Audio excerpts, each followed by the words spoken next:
friends, and welcome to the Happy Hour Jamie Ivey podcast. I'm your host, Jamie, and I'm so excited that you're here. Every week, I invite a girlfriend to join me on the show, and we chat about the big things in life, the little things in life, and everything in between. Guys, we made it to August, and let me tell you, it's a super big week over here at the Ivey household. Yesterday, my husband's book that he co-wrote with his friend Matt, Steal Away Home, released. And goodness gracious, guys, I hope you ordered your copy or you picked one up at Barnes & Noble or wherever you get your books. It is such a great book, and I am super proud of them for the creativity that was poured into this book. Steal Away Home is a new kind of book based on historical research, which tells a previously untold story set in the 1800s of the relationship between an African-American missionary and one of the greatest preachers to ever live, Charles Spurgeon. Guys, I love this book. I'm proud of them. I hope you get it. I have a link on my webpage if you want to get it over there. But go ahead and pick up your copy of Steal Away Home. Also, it's our August book club book, so if you want to join us for that, that's super fun as well. Guys, you're listening to episode number 152 with my friend Crystal Evans Hurst. Crystal and I met through her cousin, Winter Pitts, who's also been a guest on the show. Her sister, you may have heard of her, is Priscilla Shire, and her daddy is Dr. Tony Evans. Crystal is mama to 5 and grandma to 1, which in this episode you'll hear that she does not even have a name for herself as a grandma. So I need you to give her a name ASAP. I'm so concerned about this. Guys, if you are a woman in any stage of life, this show is going to resonate with you. I can guarantee that. Crystal's passionate about helping women truly live out the callings that they have been called to and not what any other woman has been called to. Today we chat about those hidden years, as Sally Clarkson calls them, some of you are living in every day right now. Crystal is encouraging women to create space for themselves, and listening to her talk about her book, She's Still There, it's going to make you want to go out and get it right now and think about, what is it for you? What is it for you that's still there inside of you that you thought you might have lost or maybe you never even knew was there? Guys, we even talk about Jesus encouraging us all to get pedicures. Okay, I know it's a stretch. It's so not theologically correct, but we at least had a giggle with it. Oh, and if you're wanting to write a book, we go there too. Crystal tells you exactly how to do it. Guys, as you know, I'm a fan of Instagram. If you want to share anything about this show, find Crystal and I over there. I'm at Jamie Ivey, and Crystal is at Crystal Hurst. Oh, and I know you love podcasts because you're listening here, so go check out Crystal's podcast. It's called Crystal's Chronicles. Okay, friends, here is my conversation with Crystal Evans Hurst. Okay, so you're now in the hot seat, and you're on the happy hour, which it's been a long time coming to get you on the show. I know, but you have all the fancy people on the happy hour. You're so fancy, Crystal. Let me tell you. Just for y'all's reference, your cousin Winter has been on the show before. I know. I will tell you, I had a little envy. I was like, is Winter on the happy hour? But you know what? That's okay. It's okay. It's good. Now it's time for you. It's my turn. I haven't interviewed anyone else in your family. I beat Priscilla. I beat her. You beat Priscilla. I beat her. Which your sister is Priscilla Shire. I always say her last name wrong. Everybody does. What do I want to say? Shearer. Something like that. Okay. Mm-hmm. And you're the oldest. You have a sister, Priscilla, and a brother, and 2 brothers or 1? 2 brothers. Okay. Yep. And what do your brothers do? Anthony's a singer. Okay. He lives in LA and he does that life. Okay. And he also has an entertainment company, so he does a lot of things in that world. Yeah. And then it's different than our worlds. Yes. Mm-hmm. And I love that world. Yeah. To visit. I love that. Yeah. And then my other brother is a speaker. He's an author. He's the chaplain for the Cowboys and the Mavericks, and he works with my dad in ministry. Okay. Awesome. Everyone in your family's doing ministry. We are. So you grew up a pastor's daughter. I did. Pastor's kid. Someone asked me, I told them I was going to be interviewing. They're like, I want to know if she ever felt pressure as a preacher's kid. I don't think I did. You didn't? Are you the oldest? Yes. Okay. Which in theory, I might have and not have known it, because if you're a fish and you live in water, do you know you live in water? No, you just live there. I don't know. So if you ask me, I did not feel pressure, but. Everyone at church knew your name. Yep. My kids, sometimes will be like, hey, deacon. And he's like, how do you know me? But they all know them. I still feel weird. I feel weird when someone says they refer to something that they've seen about me on social media or that they've heard me say on a podcast. And I'm like, why do you know that? Idiot, because I said it. I said it. I know. But, it's just that thing throughout your whole life. Everybody just seems to know everything. I know. Are you weird about social media with people knowing stuff about you? I am, but I keep putting it out there. That's what I was going to ask. People will come up to me and say, is it weird that I know so much about you? And I'm like, well, I put it there. Yeah, I put it there. I do have to gather myself when someone says something to me, though. It catches me off guard because I don't know you. And I think about how well I know certain people. Like, I feel like if Oprah stepped in the room right now, I could have a full-blown conversation with her. I wish Oprah would step into this room. I wish she would step into this room. But because she's put her life out there, yeah. I just think it's the cost of being known. Yeah. And when you want to share your life, there's a cost to that. And there's some stuff I don't say, but there's a lot of stuff that I do. I was going to say, there's a lot of things about Oprah we don't know. We don't know. Because she doesn't tell us. We think we know. We think we know. Which is where you get in really trouble because you think you know. Mm-hmm. Yep. The cost of putting it out there. There is a cost, but you count it, and then you move forward. Yeah. So I've heard people say before, they're like, I want to be in front of people. I want to write books. I want to be a speaker. They don't know the cost. Tell me about, They don't know the cost. Priscilla and I talk a lot about this because she has been traveling quite a long time. And so a mutual friend of ours maybe would have a baby shower or would have a birthday party or something. And she would say, oh, I wish I could go. I wish I could go. And I'm like, no, you don't. Like, you know what I mean? And but it's true. You miss out on a lot of things. So why couldn't she go? Because she was traveling. She was speaking. She was on a stage somewhere sharing God's word. And so, and I never have forgotten too, a comment that Beth Moore made where she just said, you know, I taught the Bible and I raised my kids and I was married to my husband. I didn't have a whole lot of girlfriends. You know, she said that at that event that I went to of hers. Yep. She said that, and that has stuck with me forever. She said, I didn't do a lot of things. Right. I was with my kids, and my family, and taught God's word. I mean, Beyonce didn't go to her high school prom. I mean, you know what I'm saying? So everybody who we see putting so much of themselves into their work or career or into a certain thing, when they excel at a certain thing, it's because we all have 24 hours in a day. And they're giving a larger portion of time to a certain thing, which means they have less time left for other things. People go, I just don't know how you homeschool, how you do it. I'm like, you know what? But you will find my van parked at my house 3 days a week. I don't go anywhere. And people, you know, they'll see me on social media doing all this stuff. They don't know the other side of it, which I got laundry sitting on my couch right now waiting on me. But I'm going to go home and I don't answer my phone a lot because I want to look my kids in the eye. And there's a lot of things I don't do. I don't watch TV. I'm not a TV person. So when we try to compare ourselves and say we want something they have, many times we are not quite aware of the cost they're paying to have or the price that they're paying to have that or to be able to experience that or to be able to give what they're giving out in their lives. Or the work it takes. I mean, because it's hard work. It's hard work. I mean, I remember when a couple of years ago, you know, my husband is a worship pastor at our church and it's a larger church and he's got a really great job, right? Yep. So a lot of young worship leaders are like, hey, how do I get a job like yours? And he's like, well, I made no money and traveled for 7 years. Do you want to do that? Do you want to do that? You know, that was the point was you don't just show up here. You know, I talk about that with young people who want to start a podcast. I'm like, everyone, yes, start a podcast. But unless your last name ends in like Trump or Bush or Kennedy, you got to work. You got to work. I'm not saying those people don't, but you know what I mean, because they do. Well, we assume that what we see is all there is. Yeah. And that's rarely all there is to it. We assume that people who do things easily do things because it's easy. And that's not true. They do things easily because they've worked so hard to do them well. And they put in the time and the energy and the grit to get good at it. Yeah. Do you listen to Donald Miller's podcast? I have spot listened to it, yes. Okay, so he was interviewing someone the other day, and I can't remember her name, but I'll link it in the show notes. And she was talking about, she's an agent, she represents athletes. And she said the difference between like great athletes and just like the reason people make it, right? The reason that you make it and you're like the closing pitcher in a World Series, you make that is because when it got hard and when you failed, they had something that kept going. You keep going. She said that was the difference. Yep. And I was like, that is so true in everything about life because life is hard. Yep. Work is hard. Parenting is hard. Marriage is hard. Everything's hard. But the difference in those athletes being great and just mediocre was they kept going. Yep. And a lot of people who have talent or they have opportunity or they have the exposure, they want to rely on that. And hard work will beat any of those things on any day. Any day. We tell our kids that. That's what we tell our kids. We hope they listen. Yeah. They're not, but hopefully they'll remember something. They're not listening now. No. But if you repeat it enough, it's in their psyche. It comes back to them. You know, I was thinking about this as well. When you're talking about like the work and the cost that goes into something and people have asked you, how do you do it all? I remember someone asking that one time and I said, well, the truth of the matter is when I'm away, when I'm traveling, I'm not parenting. Right. But when I'm parenting, I'm not teaching God's word to 300 women, right? There's not this, it's not like a balance of like, oh, my life is 50-50. It's wherever I am. Yep. Hopefully I want to be a person who wherever I am, I'm giving it all, you know? And I think that's hard. It is very hard. It's hard. Because the phone does not stop ringing. The phone doesn't stop. And then your kids get the phones and they text you, which I love when my kids text me. My kid's at church camp right now and he texts me and let him Aaron. keep his phone at the camp?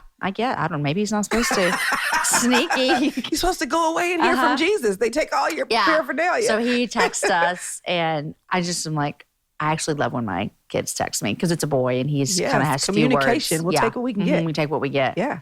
Okay, speaking of kids, tell us about your family. Okay, there are 5 of them. 8, 12, 14-year-old boys and a 21-year-old and 25-year-old girls.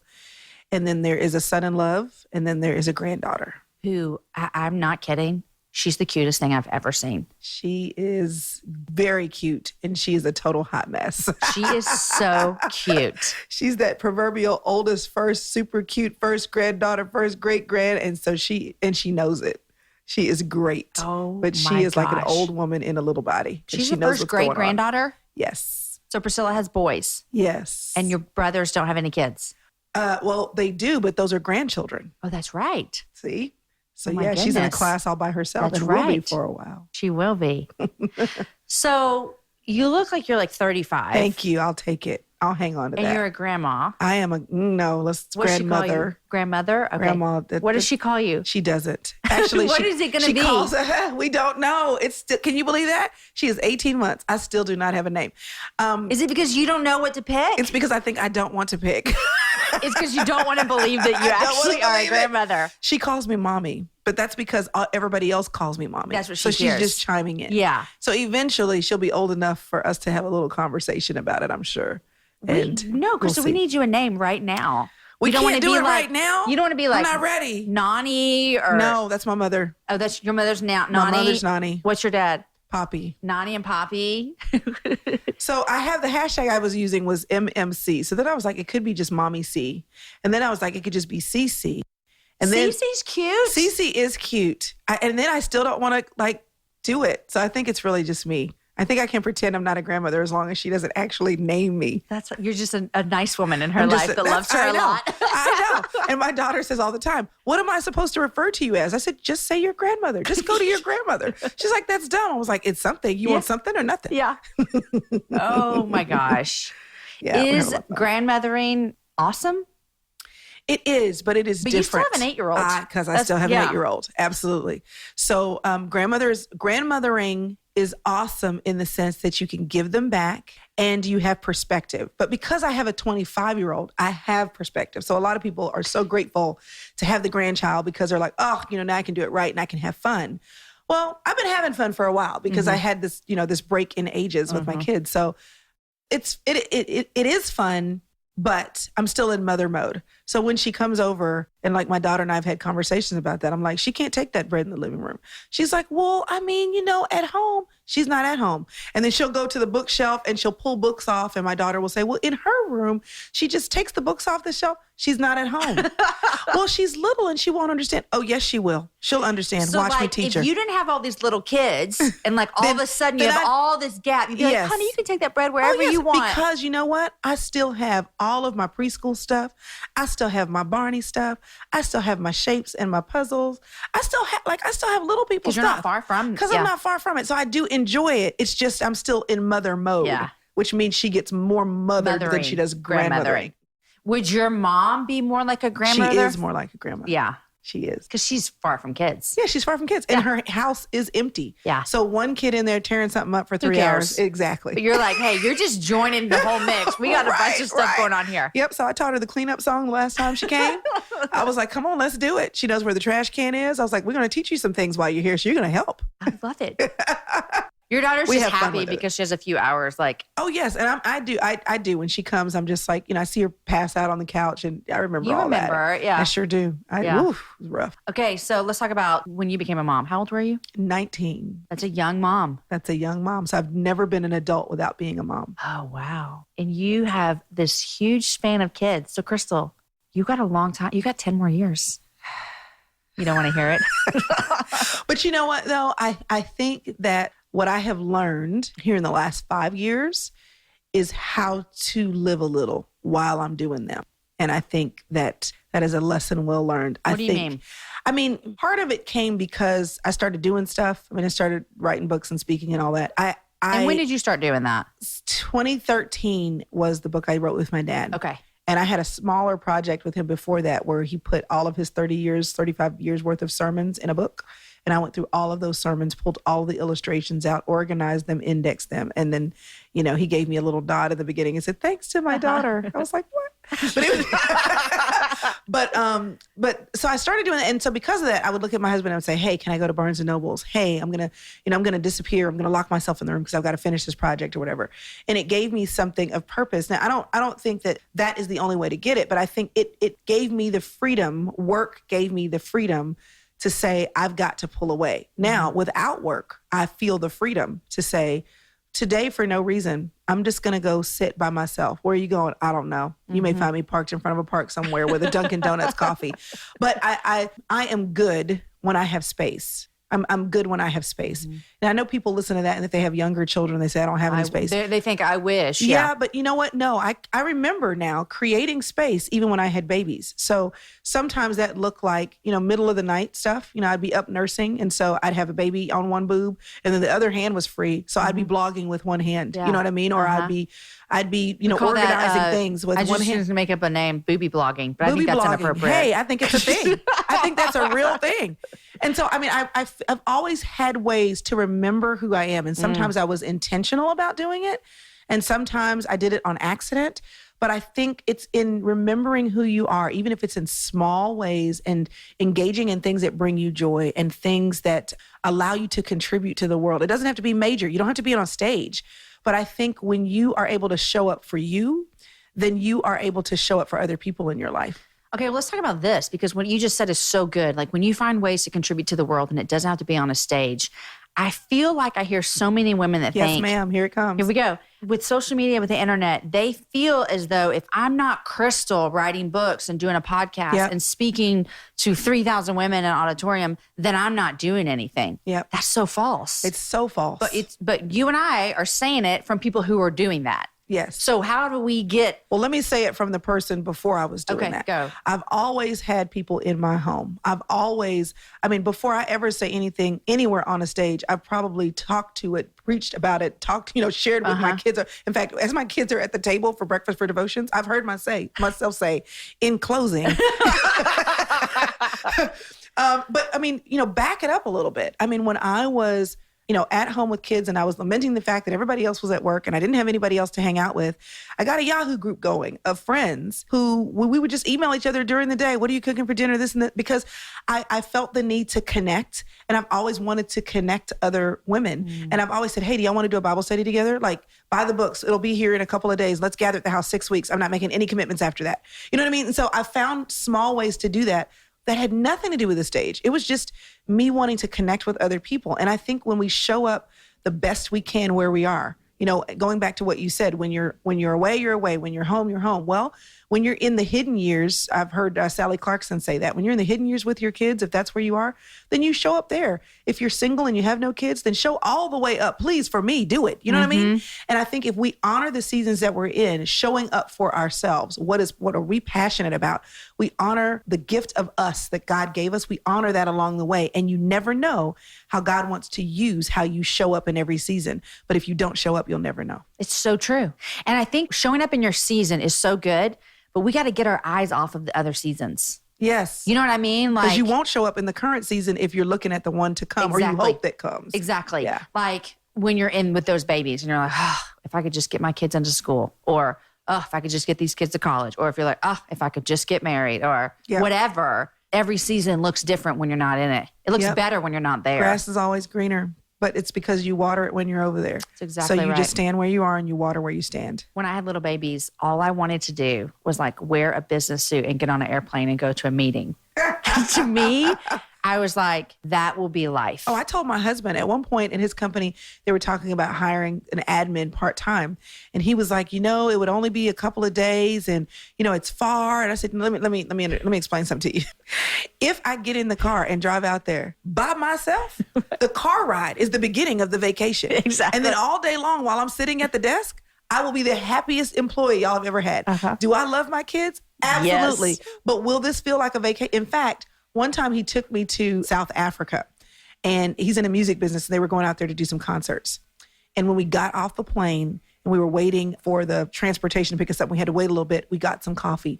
And I looked at him and I said, thank you so much for this trip. And he said, we haven't done anything yet. I said, oh, yes, we have. Yes, we have. We flew for almost 24 hours. Yeah. And I sat in a seat and people served me. Yep. No one interrupted me. When I felt like falling asleep, I did. The plane, I said, if all you And did. you watched movies? Yes, Lord. I said, if all you did was put me on a plane and we got off, had coffee, and we went back, that was a vacation. It's so true. It Is much. so true. Doesn't take We went much. on a cruise, a bunch of girlfriends, and someone was saying, where y'all going? I'm like, I don't know. Doesn't matter. I don't care if the boat never leaves the dock. doesn't matter. We could sit in Galveston for 4 days. Yep. It doesn't matter. It doesn't matter. But you know what? I just think if we have to be really intentional about that, because everything around us says, look around you, look in front of you, look on the side, what is everybody else doing and what do you want to be doing? But whatever you have in front of you, who you have, the job that you have, the people, the experiences, the church, your street, do that well. Because if you don't do it well, you will look back with regret, because as soon as you go to the next season, you will look back and realize what you missed. It's so and it was true. right in front of you. You just weren't looking for it. Yep. I tell this example all the time when I talk, especially when I talk about podcasting, is when my daughter, her last year before she went to kindergarten, like all my boys were in school. I had one more. The whole year, all I wished was that she was in school. Yeah. I just was like, I could do so much more. I had just started my podcast. Yeah. Look what I could do. I could do this. I just wish she was in school. And then she got to school. And that was the biggest time I ever realized I missed a whole year with just her and I. It was the only year we would have ever had just the two of us. Yep. And I threw it away. And there's regret there. Let's talk about this though, because as I'm listening, still have a lot of time though. We do have a lot of time. And all those boys are going to leave and they'll be her and I again, but she won't be 4. She'll be like 17. Be versions of 4 thrown in there, but. Okay, so if someone is thinking, all right, cool, I'm going to do something for me. I'm going to see what's in front of me. I'm grasp hold it. Why do women feel guilty about that? Why do we feel guilty? Why do we feel guilty? Honestly, I don't know why. I know why I do, because I'm an achiever and I feel like if there are 25 balls and I'm doing them all kind of sort of well, I'm still failing because there's probably 28. There's 3 that I'm leaving on the table. That's my build. But I think that we have been taught, it's that commercial that you can bring home the bacon and you can fry it up in a pan and you can all this stuff. And you can, but I think we've been sold a bill of goods to think that we should be able to do it all at the same time. That's the key, maybe. Yeah. And so we feel guilty if we do anything for us if something else is not getting done. And the thing is, something is always not going to be. Always something That's there. right. That's right. Now, I think we have to differentiate between me time that's overdone and done in an extended, unnecessary way, because there's that too. Yeah. But I think self-care is super important. It's the proverbial example of put the mask on in the airplane before you put it on anybody else. You cannot give out of an empty vessel. You just can't. So you have to make sure that through God's word, you're filling up. But then it's not a bad thing. Like, when people say, I just want to make sure that I'm taking care of my soul, that I have joy, and we start speaking all this Christianese stuff. And yes, Jesus is the source of joy. Absolutely. It is true. But there is nothing wrong with sunshine. And there's nothing wrong with somebody rubbing on your feet when you get a pedicure. And there's nothing wrong with getting your hair done. And if that's where you get your 2 hours of silence, then so be it. Don't feel guilty about it. If you need to feel better about it, then pray a little bit while you're in the chair. You know what I'm saying? But just give yourself a pass to be okay. Because if you don't take care of yourself, over time, that will show. It will show up in resentment towards the people who, quote unquote, stole the best years of your life. It'll show up in bitterness because you'll be angry that you gave and that you don't feel like you gave it back. Jesus went away to pray. Jesus went away and he said, I can't talk to y'all right now. I got to push back in a boat. He made room to sleep when the storms were raging. So he even had someone rub his feet once. He even had somebody rub his feet. I never thought about that. That's true. There is biblical support for pedicures. He had somebody rubbing on his feet, and I think he liked it. And he let him do it. He let her do it. That's he let her do it. So if you need a reason to go get a pedicure, it's Jesus. It's Jesus. Following in his footsteps. There you go. Literally. Okay, Crystal, if there's something that I really, really love about you, you touched on that you're an achiever, and you and I are in a Voxer mastermind group. We are. About book writing. And I can always count on you. Like, you want to get things done. You do. You're an achiever. You want to get things done. But there's something else I really love about you is you want them done right. I mean, sometimes to a fault. Because, I told my parents one time, I said, I got the best of both of y'all in one person, which is great, except sometimes it makes me a little schizophrenic. Because my dad is a big thinker, big dreamer, super visionary. Let's shoot for the top of the mountain. You are. And my mom is super detailed. Okay. And so are you. So sometimes waddling in the details amidst my spreadsheet, I'm like, wait a minute, did the moment pass? I think it passed. But normally people are like really, really extreme, one or the other. Exactly the problem. And you have this schizophrenia. So I have to learn how to turn one off. Okay. Usually it's the detail part. Yeah. Because I can spit out on a spreadsheet. I'm an accountant, so there's that. You are an accountant, yes. And a dreamer at the same time. And a doer. It's a little nutty. Yeah. So sometimes my head gets in the way of my heart. Mm-hmm. And with time and with maturity and with failure, lessons learned, I've learned how to turn my head off. And listen to your heart? And listen to my heart. I learned how to listen to my heart. That's good. I mean, if you've ever talked yourself out of something and later you saw something pass or you were like, I knew I should have done that. You have those opportunities or those situations happen enough, you learn or you can learn. Mm-hmm. So hopefully I've learned and we'll keep learning.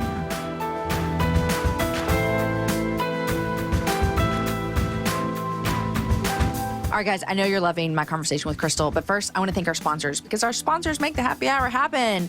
All right, guys, we did it. Aaron and I went out and we got ourselves a Casper mattress, and I'm here to tell you we love it. These mattresses were developed over thousands of hours by a team of in-house engineers. Casper's award-winning sleep surface combines supportive memory foams and a springy comfort layer for just the right levels of sink and bounce. That is so true. Not to mention, its breathable design keeps you cool all night, which can we just get an amen to being cool all night, especially in August in Texas? I have to admit, I was a little skeptical when this mattress arrived in a box that could literally fit in the backseat of Aaron's car, but it is pulled through. We were needing a new mattress anyways, but we were not looking forward to spending a fortune on one, so we decided to at least try out the Casper because here's what's amazing about it. If we didn't like it, we could just send it back. So the first night, I admit, I was a little skeptical. It's a lot different looking than my other mattress. It came from a box that was delivered to my front porch. But I'm here to tell you, honestly, after the second night, I haven't looked back. We aren't sending it back because we love it. Who would have ever thought that a great sleep could come in a small box? In my opinion, guys, this mattress is much better than the last high-priced one that we had. And here's what you need to know. Buying the Casper is easy. Just order online and it's delivered to your door in a compact, how did they do that, size box. I agree. I wonder, how did they do that? Is available in the US, Canada, and now in the UK, and shipping and returns are free. Considering we spend 1/3 of our lives on our mattress, oh my gracious, it's so important to truly sleep on a mattress before committing. That's why Casper gives you 100 nights to try it out risk-free. If you don't love it, they'll pick it up and refund you everything. Here's what we're giving you guys, $50 towards any mattress purchase by visiting casper.com/Jamie and using the code Jamie. Terms and conditions apply. That's casper.com/Jamie. Use the code Jamie. Guys, I also want to thank another one of our sponsors that makes the show happy, and that is Rent the Runway. If you're a woman, you know that you've gone into your closet and you've said, I have nothing to wear. I have no clothes. Or if you're like me, you're like, I don't want to go shopping. I just need clothes to show up at my door. Well, thankfully, Rent the Runway Unlimited is coming to your rescue. The Unlimited is Rent the Runway's new subscription to fashion that gives you the keys to a rotating dream closet for work, weekends, and everything in between. For a flat monthly price, rent unlimited clothing and accessories from designers like Vince, Theory, DVF, Opening Ceremony, and so many more. I actually just updated my Rent the Runway wish list because I just go in there and look at things I want. And there are so many cute clothes that I cannot wait to get. And I'm looking ahead and thinking, where do I have that I can wear these awesome things? I'm getting them for date nights. I'm getting them for when I travel and speak places. They also have things for weddings. They have so many things that you can get. You get free shipping, dry cleaning on every piece, and you can browse photo reviews from subscribers to see how the pieces look in real life. Choose 3 pieces at a time and keep each as long as you want. Then, when you're ready for something new, swap any of your pieces for fresh styles. Or if you fall in love with something, you can buy it at an exclusive discount. Recently, I rented a jumpsuit from them, and you guys know if you listen, especially when Rebecca Lyons was on, that I've been wanting to find a jumpsuit that I loved, and I wore it at a photo shoot for some friend's webpage, and I recently wore it on a date with my man. It was so fun to have something new to wear, and then I can send it back and pick out something else. I also rented 2 shirts that I would have never picked up in a store, and I love them as well. Right now, the listeners of the Happy Hour can get 25% off their first month. Just visit renttherunway.com/unlimited or download the iPhone app and enter code HAPPY at checkout to get the 25% discount. That's renttherunway.com/unlimited and use the code HAPPY. All right, guys, Now back to my conversation with Crystal, and she's going to explain to us what "she's still there" actually means. Okay, well, you have a book that's coming out next week. Yes. She's still there? Yes. I Tell hope us she what it's is. about. You know what? My daughter, when she was a teenager, had a big decision to make. Actually, she was in her early 20s. She had a big decision to make. And she asked me what I thought she should do. And it was a decision that wasn't right or wrong. And I thought, you get better at decision making by making decisions.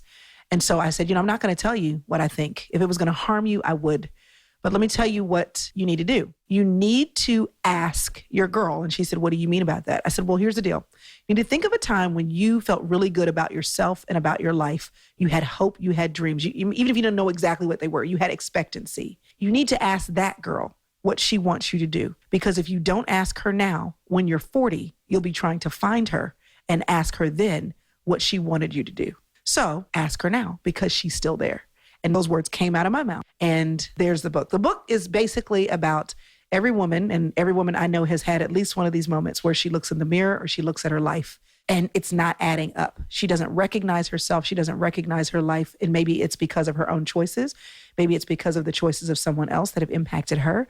Or maybe it's because life just happens. Sometimes life just happens. And it's hard. But in either case, if you still have breath, then the gift of you that God gave you is still yours to steward. But you have to take the time to look at who she is and the experiences and the opportunities that God has given and honor those by choosing to participate in her rescue. So did you look in the mirror one day? Oh, I look in the mirror all the time. I mean, with the illustration you said, like I looked in the mirror and she's gone. My story was my fat story, is my fat story. Tell me. Oh, me and weight, honey, it's the same 40 pounds. We're really good friends at this time. I know how to lose them and they know how to find me. But I looked in the mirror. You can't get away. Really.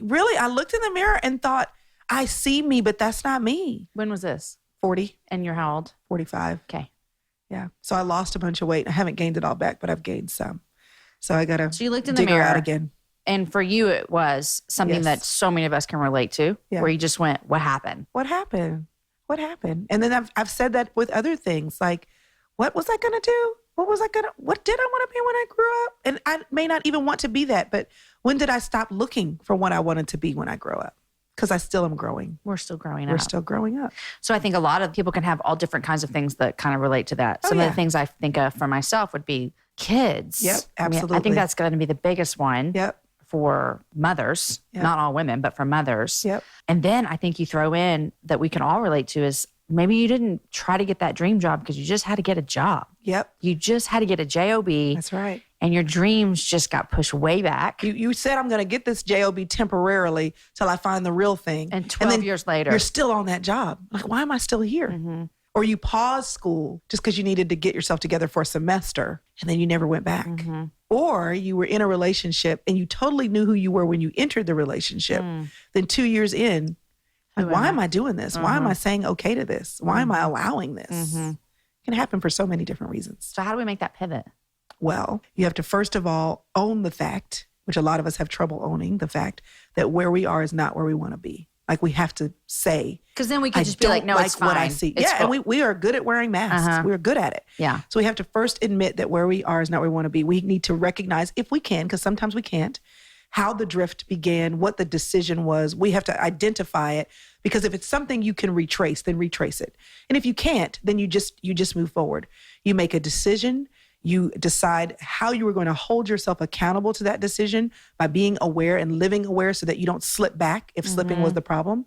Then you exercise discernment, because you make sure that the people, places, and things around you, that's why we have a Voxer group, are helping to fuel you in the direction that you are headed in based on the decision that you made.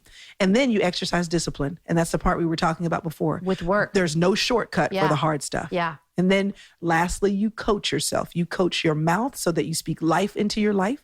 You coach your head so you take your thoughts captive. You coach your heart. You don't let your emotions rule. And then you coach your feet. And if you can coach yourself back into the decision that you need to make and the direction that you need to maintain and the discernment that you need to exercise and the discipline that you need to practice, then it just keeps going. That's good. I think of some other examples too. I've met women who, after all their kids go off to high school, off to college, all of a sudden they look at their husband and they're like, I don't even know you. I don't know you, or I don't like you. Or I don't like you. Yeah. But it's because the person that she was forever ago, it's not that she's gone. It's just she didn't tend to it. Right. Or that marriage. Exactly. There was no tending to that. Exactly. Or a woman, has kids, and there's absolutely nothing wrong with having kids. You and I both have a slew of kids between us, and we love our kids. Mm-hmm. But she could forget, I actually could do something with my giftings that God's given me. Right. Because there's absolutely nothing wrong with being a homemaker. Nothing. Oh my gosh, don't ever hear me say that. It. I made bread, girl. I used cloth diapers. I was for real homemaker. You. I went all the way. I even grew tomatoes in my backyard. I have a bread maker Now I that have paper Aaron plates. finally threw away because I never used it. I buy all the things. You buy all the things? I have a sewing machine. I don't know how to sew. Are you serious? Yeah. Why'd you buy the machine then? My mom gave it to me for my 30th birthday 9 years well, ago. Then keep it. You'll I have sew. it, yeah. Eventually you'll do something with it. I have I want to be that person Yes. that sews things. Yes. And I want to be that person But that you the also house want to be smells a like warm podcaster bread. But I and a also want to work right. and not make bread. Uh-huh. But I feel like there's so many things in women's life that we could look at and say that we just kind of let go. For this season. Yeah. But then we never go back. And yes. And so we then have to pick and choose which things we go back to. We're not going to do it all. And I think we have to make peace with that. We're not. So we make choices. And think about it. The people that we admire are the people that choose to really push forward into a certain thing. We go to the symphony to hear the concert pianist. We go to a concert to hear the person who's made music their life. We admire the people who built the companies. Well, guess what? They weren't doing a whole lot of anything else. I mean, you know what I mean? And sometimes to a fault, but there are a lot of things they probably say. In fact, I've heard people say, I wish I had time to do more of that, but we make choices. So I think as long as we are making a conscious choice, see, that's the problem. If it's an unintentional choice and oops, 20 years are gone, I didn't mean to do that. That's one thing. But if you say, you know what? I love this about myself. I may or may not keep it alive in 15-minute ways, but I'm doing this for this season. That's different because you chose that. It didn't happen to you. You decided that for yourself. So I think we just have to decide what are the things that we're going to keep alive and then choose to put other things to bed because we can't do everything. What are you putting to bed? Well, while I was writing this book, I put to bed my weight. Starbucks got a lot of lattes in me.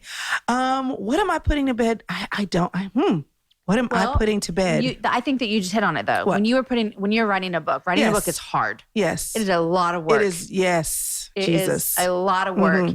And I know when I was writing a book, I lost weekends. Yes. You know what I'm saying? Like, yes. I missed baseball games. Yes. And I will say that, like, I literally looked at my calendar and cried because I'm like, my son is going to play football this semester and I'm going to miss at least half of his games for work. And this is not work. I mean, don't get me wrong. I'm grateful for it. I'm appreciative for it, but this is also work that benefits my family financially. I mean, I'm helping my family financially. Yeah. So some of it is a choice I get to make, that I'm excited about that. Some of it is a choice I have to make, but it doesn't make me lament any less, but it is my choice. Yeah. Because I can choose to go to work 8 to 5. I passed my CPA exam. I can go to one of these offices around here and, get a job. But if I have to choose, would I choose to miss a few games and be there during the day a lot of times for my kids? Or would I choose to be gone every day? Well, I get to choose, but that means I'm putting something to bed. So I talked to my son. We're going to film his games. I'm going to watch him with him as much as he wants me to. You do the best you can. But yeah, I've had to put that. I have one son who plays sports. Like, he loves it. Just one? No, 3 of them play. Okay. But one of them, I'm telling you, he eats and breathes and loves it. Yeah. Like, if there's an extra practice, it's optional. My other kids are like, no, I'm not going. And he's like, I want to be there. You know what I mean? Like, he has that in him. I have one of those. And he is sad when I miss his games. Yes. And it hurts my heart. And it hurts my heart. It really does hurt my heart. Yep. A lot. I have one who, he said to me, Mom, are you going to make, and I'd made some, but he was like, this is the last one. Are you going to make my track meet? And I said, oh yeah, I'll be there. He said, are you going to be there the whole time? And I was like, well, I know I'll make the second race. And he said, but you've never seen me run the 100-meter dash. You've never seen me out. And did your heart just... It was the baby too, my 8-year-old. It did. And you know what? That particular time, I was able to shift some things around to be there all day. Yeah. And I know, and I'm sitting here listening. And I remember being engaged with people who had other things going on and being a little judgmental. As I'm talking, I'm thinking somebody's going, you're not prioritizing. You know what I mean? Like, I can hear it in my head. And I think that's why we have to be at peace with the decisions we make, because ultimately we're not answering to anybody else But first of all, our families, because they're right in the here and now, they're the ones that are going to let us know if we've missed it. And then ultimately we're answering to God, because I know when I go to see Jesus, he's not going to ask me about all the things that I had choices about. He's going to say, with what I gave you that you had to do and that you could use, did you do your best? Yeah. He did not ask the man with 1 talent to make 9 and have 10. Yeah. He was like, can you at least do something with what I gave you? Are you doing the best? And so with my situation, we've got a lot of stuff going on in my family. My husband has health challenges, and I've got to work and all these different things. You do the best you can and you cry over it sometimes, and then you make the best choice that you know how at the time. I've also found this is inviting a couple of close people in to that world. Yes. And being able to say, can you tell me when I'm doing too much? Absolutely. Because the Instagram follower that says on my Instagram, when Aaron and I were in Ireland, how do you do this? Don't you miss your kids a lot? That kind of got to me a little bit, Yeah, we get to me too. I need my close friends. I say, you have permission. Yes. If I'm doing too much, if I'm not mothering well, if I'm do not I have wifing permission? well. Am I one of those friends? Yeah, you can. You were doing too much when you were in Ireland. You want to know why? Why? Because it's too fun? Because I was just sitting there going, no, fair. Me and Jesus had a conversation about that. I'm just kidding. But what I'm saying is, I'm inviting real life people to speak in, and not people who don't know me, and just see like, oh, maybe you're traveling too much, But my real life friends to look at me. We had a great situation this past Sunday at church. Our church every Sunday does a summer preaching series, and so we bring in a pastor. It's not a part of our church. And so afterwards, my husband, Aaron, and I were talking to the pastor who had just preached, and my kids walked up. And so my kids introduced him, and we were like, hey, he lives in New York City, and he came here. And then after he walked away, one of my kids looked at me and he went, so he left his family to come here? And I said, yeah, he left his wife and he left his kids to come here. And he said, that's like what you and Dad do. Yes. And I literally was like, I saw everything click in his head. And I was like, that's exactly what Dad and I do. Because we always I'm not like, sometimes I'm leaving my kids to go on a cruise with my girlfriends, but most of the time I'm leaving to go teach women about Jesus. Right? And so I said, yeah, that is what Mom and Dad do, is when we leave you guys, we get to go to other churches and talk about Jesus. And it was it was so good for him, especially that one particular child, because he just went, oh, so this is what y'all do. I'm like, and again, there are choices. So one of the things that we do, like every engagement that I take, my husband and I, we talk about it. And if he says yes, if he doesn't feel good about it, I don't do it. But one of the things we try to do is I try to make sure I'm home for church. So we go to church together. Like there are certain things I put into place so that there are certain constants and that certain things happen. But also my kids have learned that when Mommy's gone, it's not such a bad deal. Right. Because they do all kinds of things. My husband goes to the dollar store and they each get their own favorite cereal. We only buy Honey Nut Cheerios. There you go. That's it. One choice. That's it. They get all kind of fun things. So we've kind of figured out a way to make it sweet for them. They're like, when are you going to leave? When are you going to come back? Then and my husband has actually told them on occasion, don't tell her. Yeah. Don't tell her I took y'all to fast food twice. While Mom was gone. Yeah. So it can be a sweet thing. Oh my gosh. When we were gone to Ireland, we were gone for so long that my kids actually missed us. I mean, because we travel all the time. It's like no big deal.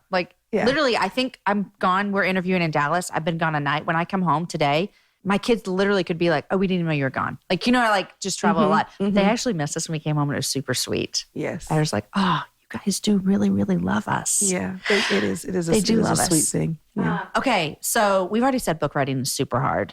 Yes. Very hard. Way harder than even I thought. And I'm a writer. And always you're been a writer. Okay. So someone wants to write a book. Yep. People say this all I want to write a book. What's your advice? Write the book. And then, but they're like, I want someone. I know. But a lot of times what I found is people want to wait to write the book until they have all the things in order, until they have the agent, until they have the publishing house. So I always tell them, write the book. Don't let the stuff stop you from writing, okay? The second thing is I tell them that I would go online, and I know this is true for Zondervan, and I'm sure it's true for a lot of other ones, and they have on their front pages what to do if you want to submit a proposal.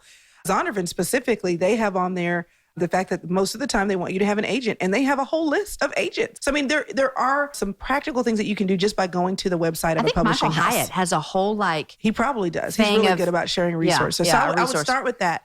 But I would also say if writing is what you want to do, write, and then always continuously work on developing your craft. So do the conference, read the book, get a group of friends together to have a writing club. And, find the locals in your city or in your town, a writers group that gets together to critique each other's work. One of the things, again, I think people assume is, okay, it's the big rocks. I'm going to write the book. I'm going to get the publisher. And then, this will be my career. And then what they forget about is I actually need to write when I don't feel like writing, not when I'm inspired, but I need to write because it's time to write. Like someone said to me, if I put my butt in the chair, the words will flow. They say, how do you write a book? You sit down and you type the words. And you type the words, exactly. And then the other part is my sister and I were talking the other day about her writing. She was talking about how she really wanted to work at being a better writer.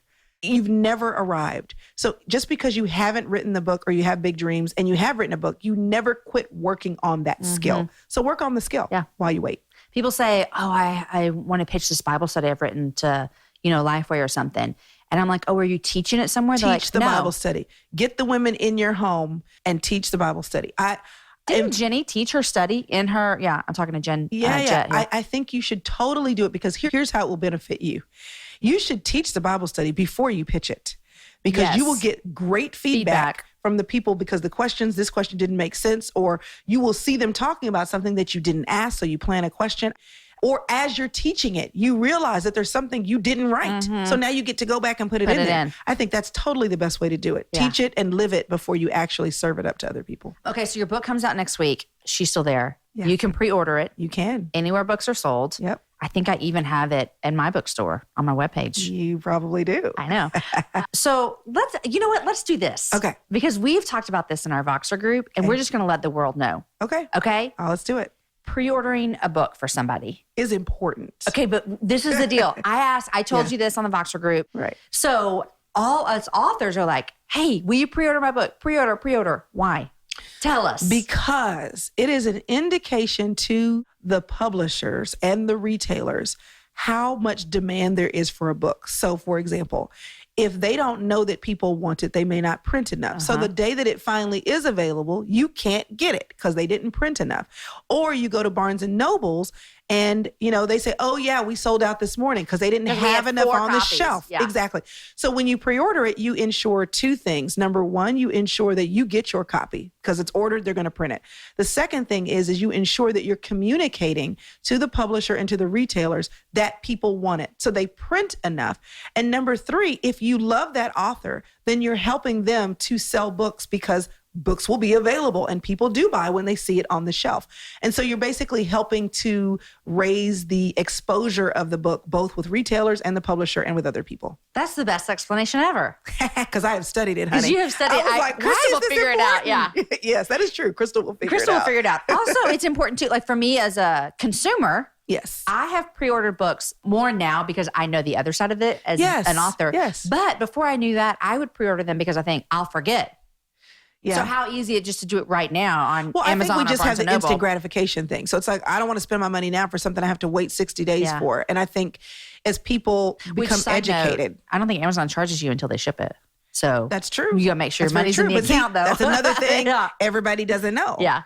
So we go through these things of all these goodies because we try to encourage pre-order goodies because we try to encourage people to pre-order the book. So right now, if you're listening when this comes out and not a week late, your book hasn't released yet. No. It releases next Tuesday, but you can pre-order. And when you pre-order, what do you get? Oh, my goodness. Okay, so I'm going to start from the bottom up. So the most fun thing that's at the bottom. Okay, so I put together a playlist of all my favorite She's Still There songs. Okay, all kinds of music. So y'all, I do love Jesus. And there's some Jesus stuff on there, but there's some other stuff on there too. It's not ratchet though, so you'll be all right. Then there are 3 girls that are helping me. 1 works for me and 2 are interns.